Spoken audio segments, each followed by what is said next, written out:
All right, guys, it's at Designing Performance, and I want to work with you guys on the TI-84 CE. This is going to work for the CE or any of the 84 family of calculators. It even works for the 83, but that's a little different format. But we're going to talk about how we can solve really any equation that exists, whether they're basic, intermediate, or advanced, even up to calculus. We'll talk about that in another video. So let's get started. If you look at the math button here, now you've got all your topics up top: math, num, complex, probability, fraction. First step, very easy, click the up button.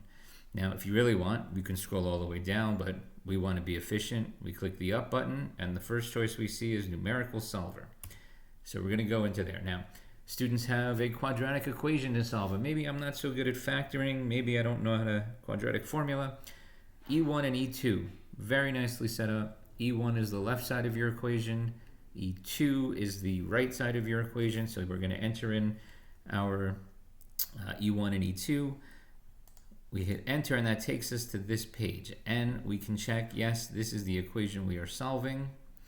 Now, for every single one of you, this number is going to be different, and that's 100% fine. We're going to change this to 10, and you see here it says solve.